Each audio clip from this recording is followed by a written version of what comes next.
Ini adalah bahaya yang dapat timbul ke tubuh kita kalau melakukan masturbasi setiap hari dalam jangka panjang. Di video kali ini kita akan membahas berapa dosis masturbasi yang tepat dan berapa yang sudah berlebih, juga apa saja bahaya kebiasaan masturbasi ini ke tubuh kita dan terhadap kualitas sperma kita kelak, dan terakhir, bagaimana solusi untuk mengurangi kecanduan masturbasi. Sehingga setelah kalian menyaksikan video ini, kalian bisa paham apa saja konsekuensi ke tubuh kalau kecanduan masturbasi dan bagaimana teknik untuk menguranginya. Saya Dr. Jeffrey Albari Tribowo, spesialis andrologi, ahli reproduksi pria pertama di Banjarmasin, Kalimantan Selatan. Terkait masturbasi, ini merupakan hal yang sangat lekat sekali dengan kebiasaan para pria. Karena pria itu ketika sudah menginjakkan usia pubertas, dia itu menjadi engas karena hormonnya testosteron sangat tinggi sekali. Perlu kita ketahui juga ya, masturbasi sebetulnya adalah hal yang aman dan lumrah sebagai media penyaluran gairah seksual. Tetapi segala sesuatu, apapun itu, kalau dia terlalu tinggi sampai berlebihan, tentu dapat menimbulkan bahaya ke tubuh kita. Sama halnya dengan kebiasaan melakukan masturbasi setiap hari ini. Terlebih ya, kalau kalian melakukan masturbasinya setiap hari, tanpa jeda, tanpa cuti, ngocok terus kerjaannya di kamar setiap malam. Bukan tidak mungkin ini menunjukkan sebuah gejala kalau kalian itu sudah kecanduan parah dengan pornografi, juga dengan masturbasi. Oke, sekarang kita ke pokok pembahasan ya. Kita akan membahas berapa sih dosis masturbasi yang aman. Sebetulnya untuk patokan resmi terkait dosis masturbasi yang ideal itu tidak ada. Karena bisa jadi ya, kebutuhan masturbasi tiap orang itu berbeda-beda nilai normalnya. Misalnya ada dua orang, sebut saja namanya Joni dan si Diki. Si Joni ini, dia ngerasa kalau dosis masturbasi idealnya itu adalah 3 kali seminggu. Sehingga dia bisa melakukan tersebut tanpa ada kendala sama sekali di kehidupannya. Tetapi bagi si Diki, dia ngerasa kalau melakukan masturbasi normalnya itu 1 kali per bulan. Ketika dia sudah lebih dari 1 kali per bulan, dia ngerasa kalau tubuhnya ini tidak sehat. Dia ngerasa bersalah, dia ngerasa cemas, karena dia ngerasa kalau kebiasaan tersebut justru dapat mengimper produktivitasnya. Makanya bagi si Diki, nilai normal masturbasinya itu adalah 1 kali dalam 1 bulan. Secara umum, ada beberapa indikator ya yang bisa menjadi sebuah pedoman dan menunjukkan kalau kita itu jangan-jangan sudah kecanduan pornografi dengan masturbasi. Beberapa indikatornya ya antara lain, kalau kita menghabiskan waktu sebanyak lebih dari 2 jam dalam 1 minggu untuk menonton konten pornografi.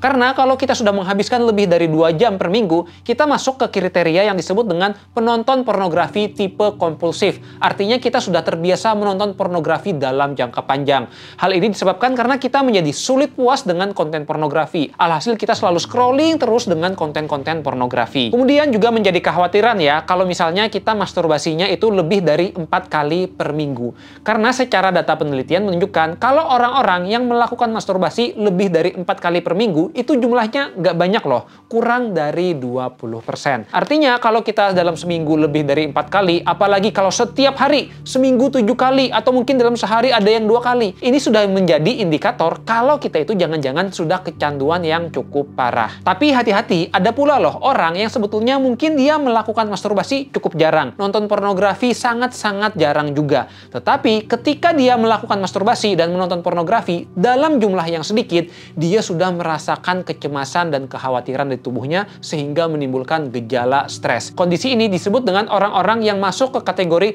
high distress. Jadi pada orang-orang yang masuk ke kategori ini, dia sering menganggap kalau kebiasaan masturbasi dan pornografi itu adalah hal yang tidak tepat untuk dilakukan. Sehingga ketika dia melakukan hal tersebut, meskipun jumlahnya sangat sedikit, dia sudah timbul keluhan. Makanya ya, terkait masalah pornografi dan masturbasi ini, pada tiap orang bisa sangat beda-beda reaksinya. Ada orang yang pada dosis kecil, dia sudah merasa tidak nyaman. Tentu kita harus paham, kira-kira kita berada di zona berapa sih untuk dosis yang idealnya. Oke, sebelum kita lanjut ke pembahasan, di sini saya minta tolong ya, untuk kalian mengklik tombol subscribe di bawah ini. Karena dengan kalian mengklik tombol tersebut, kalian tidak akan ketinggalan ketika saya share video-video terbaru terkait edukasi seksual, juga agar membuat saya lebih bersemangat ketika membuat video-video selanjutnya. Selanjutnya, kita akan membahas ya, apa sih bahaya dari keseringan menonton pornografi? Kita harus paham ya, ketika kita melakukan masturbasi setiap hari, pasti kita akan menggunakan alat bantu pornografi. Karena pornografi dan masturbasi ini sering dua hal yang tidak dapat dipisahkan. Ketika kita melakukan masturbasi, kita memerlukan visual. Visualnya didapat dari mana?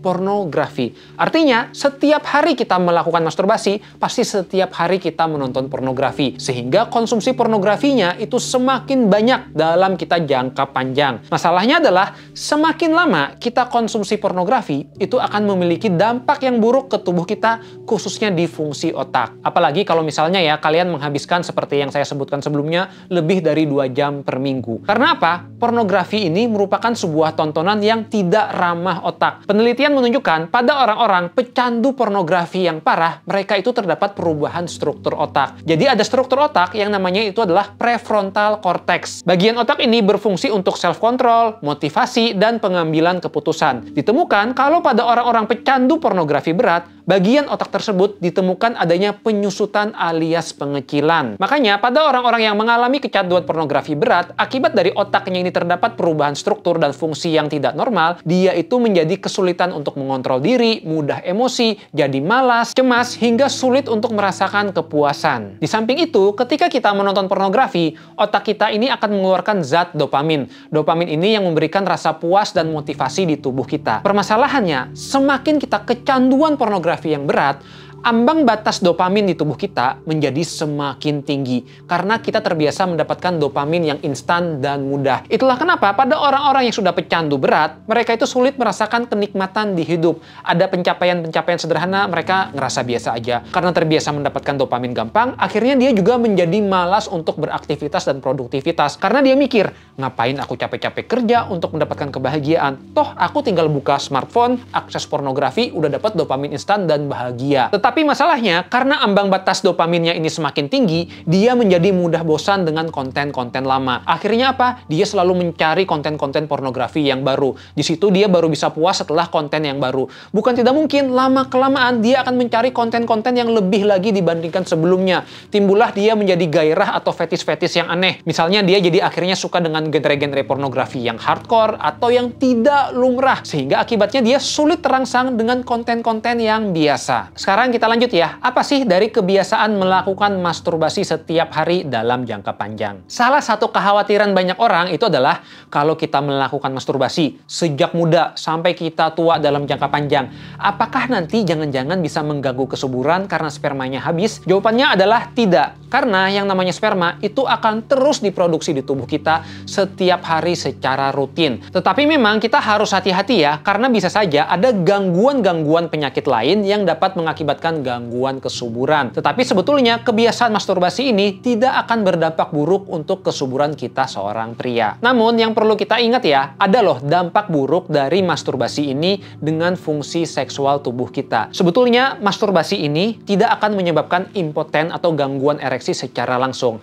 Tetapi bisa saja loh dampaknya secara tidak langsung bisa menimbulkan keluhan tersebut pada seorang pria. Ada sebuah kondisi namanya itu adalah porn-induced erectile dysfunction atau disfungsi ereksi alias impoten disebabkan karena pornografi. Kenapa hal ini bisa terjadi? Karena pada orang-orang yang pecandu pornografi berat, mereka itu terbiasa nonton porno.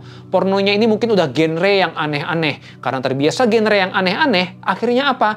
Dia menjadi sulit ereksi dengan hal-hal yang normal. Ketika dia menikah, berhubungan seksual dengan pasangannya secara langsung, dia sulit terangsang. Karena apa? Dia ngerasa pasangannya ini nggak menarik dibandingkan dengan pornografi. Diberikan rangsangan, susah ereksi. Sehingga akhirnya dia lebih memilih untuk menonton pornografi dan masturbasi untuk menyalurkan gairah seksualnya. Padahal dia sudah menikah dan memiliki pasangan loh. Hal ini betul-betul ada dan sering ditemui pada orang-orang yang mengidap kecanduan pornografi berat. Selain itu juga ya, ada beberapa orang yang mungkin terbiasa melakukan masturbasi dengan teknik-teknik khusus. Misalnya, dia terbiasa dengan menggesekkan ke bantal, ke kasur, atau mungkin dengan tekanan-tekanan jarinya yang mengakibatkan dia merasakan kenikmatan yang sangat nyaman dengan tangannya. Ketika dia berhubungan seksual dengan pasangan, dia ngerasain kalau kok rangsangan yang didapatkan dengan pasangan dari vagina atau kemaluan wanita tidak senikmat dengan dia melakukan sendiri atau menggesek-gesekkan di bantal. Akibatnya, ketika dia berhubungan seksual dengan pasangan, dia menjadi susah untuk mencapai ereksi yang optimal. Jadi kombinasi dua hal tadi, selain karena pornografi yang terlalu tinggi, kemudian juga kebiasaan masturbasi yang salah, hal inilah yang kemudian dapat menimbulkan kendala saat berhubungan seksual dengan pasangan. Memang Memang orang-orang yang nonton pornografi dan masturbasi banyak saja yang mereka itu tidak timbul keluhan di tubuhnya.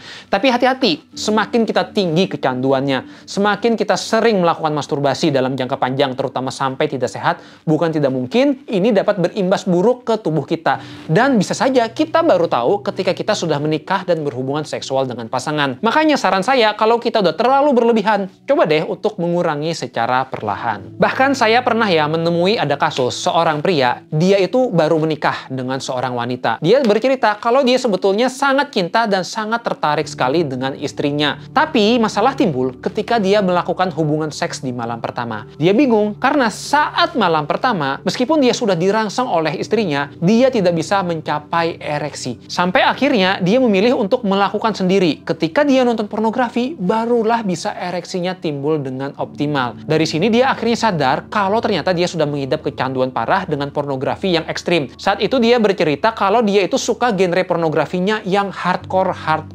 Masalahnya istrinya ini tidak suka dengan genre tersebut. Akhirnya di sini timbullah kendala. Si pria ini sudah terbiasa dengan fetish yang hardcore, sementara wanitanya tidak. Ujung-ujungnya pria tersebut memilih untuk masturbasi sendiri, sehingga akhirnya istrinya tidak disentuh sama sekali. Sekian bulan timbul konflik, akhirnya barulah dia bercerita ke saya menemui untuk mencari pertolongan. Jadi sangat penting ya, kita itu harus berhati-hati dengan kecanduan pornografi ini. Terakhir, ini yang paling penting, cara untuk mengurangi kebiasaan kecanduan masturbasi. Kalau misalnya ya, kalian melakukan masturbasi tidak begitu sering, tidak timbul keluhan di tubuh, maka ya silakan saja untuk dilakukan. Tapi kalau misalnya kalian udah kecanduan parah, mengganggu keseharian, mengganggu hubungan seksual dengan pasangan, maka ini sangat penting sekali untuk mengurangi kebiasaan masturbasi juga menonton pornografi tadi. Masalahnya adalah banyak pria yang kesulitan untuk mengurangi kecanduannya. Seringkali dia udah berjanji ke diri sendiri, oke, ini hari terakhir aku melakukan masturbasi, besok-besok udah stop total. Ujung-ujungnya besok masih melakukan lagi dengan dalih terakhir. Mereka itu kesulitan untuk memutus rantai setan kecanduan masturbasi ini. Hal ini bisa terjadi karena yang namanya masturbasi dan pornografi ini juga bisa menjadi adiksi atau kecanduan. Karena kecanduan inilah yang akhirnya membuat seseorang sulit untuk keluar dari lingkaran yang lama. Untuk memutus siklus ini sebetulnya diperlukan beberapa teknik dan metode sesuai ilmiah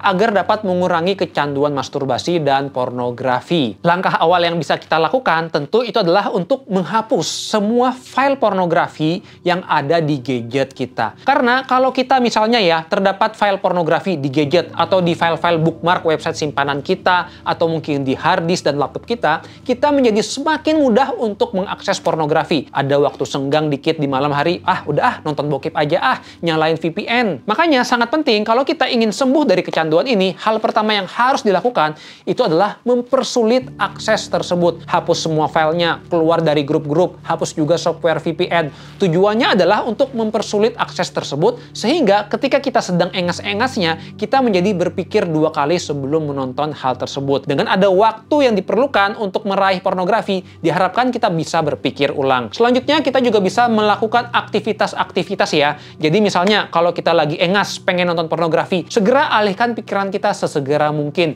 Bisa misalnya kita push up, atau mungkin kita olahraga lari, atau mungkin kita lakukan kesibukan. Tujuannya adalah untuk mendistraksi gairah seksual tadi. Ketika kita sudah lelah, nanti kita akan istirahat dan tertidur langsung. Karena biasanya pornografi dan masturbasi ini dilakukan pria ketika dia sedang gabut di malam hari. Gak ada kerjaan, waktu senggang, akhirnya dia mengocok di kamar. Di samping metode-metode tadi, juga ada loh 3 langkah sederhana yang bisa kita lakukan untuk mengurangi kecanduan pornografi dan masturbasi. Yaitu adalah dengan melakukan metode pengurangan bertahap, kemudian melakukan journaling secara rutin, dan ketiga, terakhir, ini merupakan sebuah sistem yang paling powerful dan sering saya ajarkan ke pasien-pasien yang mengidap kecanduan, yaitu adalah membuat sistem punishment and reward. 3 langkah sederhana ini, kalau kita lakukan secara rutin dan berkomitmen kuat, dia akan sangat membantu sekali supaya kita bisa mengurangi kecanduan tersebut. Untuk pembahasan mendalam ya, bagaimana nih cara melakukan 3 metode tersebut, saya sudah pernah loh membuat video khusus yang membahas hal ini.